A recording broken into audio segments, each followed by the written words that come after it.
अस्सलाम वालेकुम रहमतुल्लाहि व बरकातुहू। आप देख रहे हैं टॉप 10 विद GNM और मैं हूं गुलाम नबी मदनी। दुनिया भर से आज की 10 बड़ी और इंतहाई अहम खबरें जिन पर आज हम बात कर रहे हैं। नाज़रीन किराम, आज 25 जुलाई 2020 है और आज दिन है हफ्ते का। ये टॉप 10 विद GNM का दोपहर का बुलेटिन है। खबरों का सिलसिला शुरू कर लेते हैं। जो आज की पहली बड़ी खबर है ये भारत से है। नाज़रीन किराम, भारत का जंगी जुनून बढ़ता जा रहा है। भारत की मोदी दहशतगर्द की हुकूमत कोरोना वबा की आड़ में और चीन और भारत के दरमियान जारी जंग और तनाज़े की आड़ में अरबों डॉलर का असलहा ख़रीद रही है। सुबह भी हमने आपको ख़बर दी थी कि भारत ने फ्रांस से ख़तरनाक किस्म के जो हैमर मिज़ाइल हैं उन्हें ख़रीदने का एग्रीमेंट किया है। इससे पहले भी हम आपको बताते रहे हैं कि मोदी दहशतगर्द हुकूमत इसराइल से, रूस से और अमरीका से जंगी हथियार ख़रीद चुकी है। अब नाज़रीन किराम, ताज़ा तरीन एक और ख़बर सामने आ रही है जिसमें कहा जा रहा है कि मोदी की दहशतगर्द हुकूमत ने भारतीय नेवी के लिए 6 ख़तरनाक किस्म के जंगी जहाज़ों को वो अमेरिका से ख़रीदने का एग्रीमेंट कर लिया है और 2 अरब डॉलर से ज़ायद की रकम मुहैया की जाएगी अमेरिका को, जिसके बदले 6 जंगी जहाज़ भारतीय नेवी को अमेरिका बेचेगा, फ़रोख्त करेगा। इसके लिए कांग्रेस से मंजूरी लेना पड़ेगी जो बहुत जल्द ले ली जाएगी। नाज़रीन काम, आप जानते हैं मोदी की दहशतगर्द हुकूमत जब से इक़्तिदार में आई है, गुज़श्ता 6 सालों से मोदी की हुकूमत ने भारत की आवाम का पैसा असलहे की ख़रीदारी में सर्फ कर दिया है। तकरीबन 15 अरब डॉलर से ज़ायद का असलहा मोदी की हुकूमत गुज़श्ता 5-6 सालों के अंदर ख़रीद चुकी है। सिर्फ 50 अरब डॉलर का असलहा जो भारत ने ख़रीदा है वो रूस से ख़रीदा है गुज़श्ता 12 से 15 सालों के दौरान। और अब मोदी की दहशतगर्द हुकूमत जब से चाइना के साथ ताल्लुकात कशीदा हुए हैं तब से लेकर अब तक तकरीबन 2.5-3 माह के दौरान 2.5 से 3 अरब डॉलर के असलहे की ख़रीदारी की मंजूरी दे चुकी है। इसके लिए पार्लियामेंट से ना कोई मंजूरी ली जाती है और ना आवाम को एतमाद में लिया जाता है। मोदी की दहशतगर्द हुकूमत ये असलहा ख़रीद कर दरअसल इसमें से करप्शन भी कर रही है और ज़्यादातर जो पैसा है आवाम का वो सिर्फ़ और सिर्फ असलहे की ख़रीदारी में सर्फ किया जा रहा है। लेकिन नाज़रीन काम, चाइना के मुकाबले में, पाकिस्तान के मुकाबले में भारतीय फ़िज़ाइया हो या फिर भारतीय बर्री या नेवल फ़ौज, तमाम की तमाम फ़ौजें पाकिस्तान के मुकाबले में कमज़ोर हैं और वह पाकिस्तान का मुकाबला नहीं कर सकती हैं। आगे बढ़ लेते हैं काम। जो आज की दूसरी बड़ी खबर है ये भारत से है। भारत के अंदर मुसलमानों को जानबूझकर नौकरियों से दूर रखा जा रहा है। मोदी की दहशतगर्द हुकूमत मुसलमानों की नस्ल कुशी और मुसलमानों के ख़िलाफ़ नफ़रत अंगेज़ तासुब अमेज़ रवैये को रवा रखे हुए है। एक ताज़ा तरीन इतलात मौसूल हो रही हैं कि भारत की मुसलमान खातून PhD स्कॉलर जिन्होंने PhD की हुई है, साइंस के अंदर PhD होल्डर हैं, वो सब्जियां बेचने पर मजबूर हैं। एक ताज़ा तरीन वीडियो वायरल हुई है चंद दिन पहले। इंग्लिश में एहतजाज किया गया था एक भारतीय मुसलमान खातून की जानिब से जिनका नाम डॉक्टर रईसा अंसारी बताया जाता है कि उन्होंने साइंस में PhD की लेकिन उन्हें नौकरी नहीं मिली, जिसके बाद वो रेडी लगाने पर, सब्जियां बेचने पर मजबूर हुई है। भारत की मोदी हुकूमत जब से इक़्तिदार में आई है तब से हज़ारों मुसलमान लड़कों को, लड़कियों को जो ना सिर्फ टैलेंटेड हैं बल्कि आला तालीम याफ्ता हैं, उन्हें नौकरियां और जॉब्स नहीं दी गई हैं। मुसलमानों के ख़िलाफ़ नफ़रत अंगेज़ रवैया मोदी के आने के बाद और ज़्यादा बढ़ा है। हिंदू तवा नज़रिए के हामिल RSS और BJP की दहशतगर्द गुंडों ने मुसलमानों के ख़िलाफ़ जहाँ काले कवानीन को नाफिज किया, राइज किया, वहीं मुसलमानों को जानबूझकर यूनिवर्सिटियों से पढ़ने से रोका और मुसलमानों को नौकरियां देने से रोका। इससे आप समझ सकते हैं कि आज़ादी कितनी बड़ी नेमत है और पाकिस्तान के मुसलमानों को भी आज़ादी की इस नेमत की कदर करना चाहिए। आज भारत के अंदर पढ़े लिखे मुसलमानों को और इसी तरह से मकबूजा कश्मीर के अंदर पढ़े लिखे नौजवानों को तालीम तो मिल जाती है और तालीम भी बसा औक़ात उनको मौक़े नहीं दिए जाते। अपनी वो जहानत के बलबूते पर आला डिग्रियाँ तो ले लेते हैं लेकिन उन्हें फिर वहाँ के दहशतगर्द हिंदू उन्हें जॉब्स नहीं करने देते हैं, नौकरियों के मौक़े फ़राहम नहीं करते हैं। आगे बढ़े जाए काम। जो आज की तीसरी बड़ी खबर है ये भी भारत से है। भारत के अंदर कोरोना वबा की आड़ में दर्जनों मुसलमानों को गिरफ़्तार किया गया था, जिनमें कहा जाता है कि गैर मुल्की जो तबलीगी जमात के अरकान हैं वो भी शामिल थे। इसमें इंडोनेशिया के तकरीबन आज 98 के करीब गैर मुल्की तबलीगी जमात के अरकान को रिहा कर दिया गया है, उन्हें जुर्माना आयद किया गया है। अब तक की इतलात मौसूल हो रही हैं कि सैकड़ों की तादाद में मुसलमान अब भी जेलों के अंदर कैद हैं जिन पर कोरोना वबा फैलाने का इल्ज़ाम है। हालांकि राज़ी काम, मुसलमानों ने ना तो कोरोना फैलाया है और ना मुसलमान इसके ज़िम्मेदार हैं, बल्कि मोदी की दहशतगर्द हुकूमत मुनासिब इक़दामात ना करने की वजह से ख़ुद कोरोना वायरस को फैला रही है। इंडोनेशिया के वज़ीर दिफा का दौरा शेड्यूल है, उससे पहले तबलीगी जमात के अरकान को इंडोनेशियन लोगों को रिहा कर दिया गया है, जबकि बहुत से लोग अब भी भारतीय जेलों में रिहाई के मुंतज़िर हैं। आगे बढ़ते हैं जी काम, जो आज की चौथी बड़ी खबर है ये अफ़गानिस्तान से है।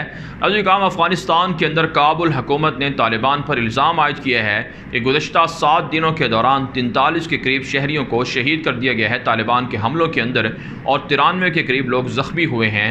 79 शहरी आबादी को तालिबान टारगेट कर रहे हैं और 23 सूबों के अंदर तालिबान के हमलों की वजह से आम 79 शहरी आबादी को नुकसानात बर्दाश्त करना पड़ रहे हैं। इन इल्ज़ामात को काबुल इंतज़ामिया के इन इल्ज़ामात को मन घड़त प्रोपेगेंडा करार दिया है तालिबान ने, और तालिबान ने कहा है कि सुबह हिरात के अंदर 50 के करीब 79 शहरियों पर बमबारी हमने नहीं बल्कि काबुल इंतज़ामिया के फ़िज़ाई दरिंदों ने की है, जिसके नतीजे में आप जानते हैं, पूरी दुनिया जानती है कि 50 के करीब लोग इसमें शहीद हो गए हैं। इसके अलावा नाज़रीन काम इतलात मौसूल हो रही हैं कि तालिबान की मुख्तलिफ़ कार्रवाइयों के दौरान इस वक्त 23 से 24 के करीब सूबे हैं जहाँ पर कई इलाकों में खून रेज़ झड़पें जारी हैं और तालिबान कई इलाकों पर कंट्रोल भी हासिल करते जा रहे हैं। जबकि अमरीकी सदर डोनाल्ड ट्रंप के मुशीर ज़ल्मे खलीलज़ाद ने एक मरतबा फिर काबुल इंतज़ामिया को यकीन दहानी कराई है और उन्हें उनका वादा याद दिलाया है कि वह तालिबान के साथ एग्रीमेंट को पूरा करें और कैदियों की रिहाई फौरी कर दें। इसके अलावा इतलात मौसूल हो रही हैं कि सऊदी अरब के जो वज़ीर ममलिकत बराए वज़ीर ख़ारजा हैं, वज़ीर ममलिकत जो ख़ारजा उमूर के वज़ीर ममलिकत हैं आदिल अल जुबैर, उन्होंने अफ़गानिस्तान के वज़ीर ख़ारजा हनीफ़ अतमर से फ़ोन पर बातचीत की है और अफ़गानिस्तान में क़याम अमन के हवाले से सऊदी अरब ने सपोर्ट का भी ऐलान किया है। आगे बढ़ते हैं जी काम, जो आज की 5वीं बड़ी खबर है कि तुर्की और सऊदी अरब के ताल्लुकात के हवाले से है। नाज़रीन काम, ताज़ा तरीन इतलात मौसूल हो रही हैं कि सऊदी अरब ने तुर्की के साथ तिजारती ताल्लुकात को कम करने का ऐलान कर दिया है। सऊदी अरब के अंदर मौजूद कंपनियों को, ताजरों को हुक्म दिया गया है कि वह तुर्की से बराह रास्त तिजारत ना करें और लेन देन के मामले को फौरी तौर पर रोक दिया जाए। अभी काम आप जानते हैं, तुर्कों और सऊदी अरब के दरमियान इस वक्त हालात कशीदे हैं। लीबिया, शाम और इराक़ के अंदर तुर्की की फ़ौजी मुदाखलत पर अरब सीख पाए हैं। इसके अलावा जमाल खाशोगी के कत्ल के बाद और सऊदी अरब के 20 शहरियों के ख़िलाफ़ मुकदमा चलाए जाने के बाद भी हालात और ज़्यादा कशीदा हो चुके हैं और तुर्की और सऊदी अरब के दरमियान जो सालाना तकरीबन $400 मिलियन से ज़ायद की तिजारत होती है उसको ख़तरात बढ़ चुके हैं। इससे पहले नाज़रीन कराम तुर्की ने अपने शहरियों को सऊदी अरब में मुहतात रहने की हिदायत की थी और अब ये दोनों ममालिक आपस में तिजारती जंग के अंदर भी उलझ चुके हैं, जिससे उम्मत मुस्लिमा को मशरिक़ वस्ता के अंदर मुसलमान ममालिक को काफ़ी नुकसान होगा। आगे बढ़े जाए काम, जो आज की छठी बड़ी खबर है ये ईरान और इराक़ के ताल्लुकात के हवाले से है। नाज़रीन काम, ताज़ा तरीन इतलात मौसूल हो रही हैं कि इराक़ को $5 अरब का जो कर्ज़ा दिया गया था ईरान की जानिब से, अब ईरान ने उन्हें पैसों की सूरत वापस ना लेने का फ़ैसला किया है। ईरानी हुकाम का कहना है कि ये जो कर्ज़ा दिया गया है $5 अरब का, इसके बदले इराक़ से सामान वगैरह ख़रीदा जाएगा ताकि इराक़ की आवाम पर बोझ ना पड़े। कहा जाता है कि इराक़ ईरान से बिजली ख़रीदता है और दीगर अशिया भी दरामद करता है, जबकि इराक़ के अंदर आप जानते हैं ईरान नवाज़ मुसल्लह तंजीमें भी मौजूद हैं जो ना सिर्फ अमरीकी फ़ौजी अड्डों पर हमला कर रही हैं बल्कि इराक़ के जो सियासी मामलात हैं उसमें भी काफ़ी असर रसूख रखती हैं। मुस्तफ़ा काज़मी के दौरा ईरान के बाद कहा जाता है हालात बेहतर हुए हैं।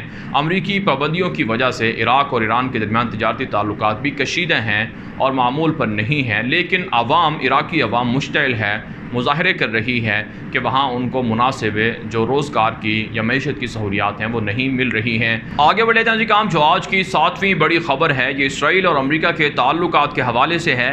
नाज़रीन काम, अमरीका के chairman joint chief of staff ने दौरा किया है इसराइल का और इसराइली वज़ीर दिफा बेनी गैंट्स से और इसराइल के अंदर मोसाद के चीफ से और इसराइली आर्मी के जो चीफ़ हैं उनसे और नेतन्याहू वगैरह से मुलाकातें की हैं।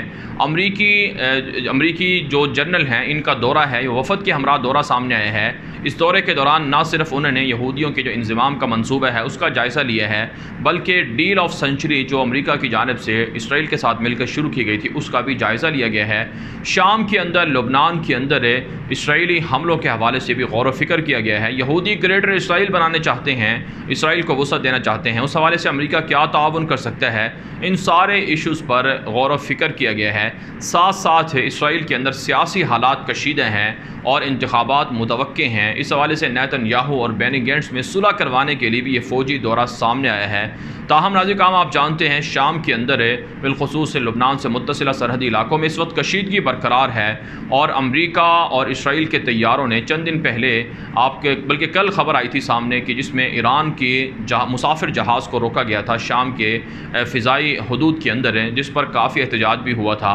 आने वाले दिनों में अमरीका और इसराइल मुश्तरका तौर पर लुबनान के अंदर और शाम के अंदर बड़ा जंगी ऑपरेशन करने जा रहे हैं। इस हवाले से इनके दरमियान राबते बढ़ते जा रहे हैं।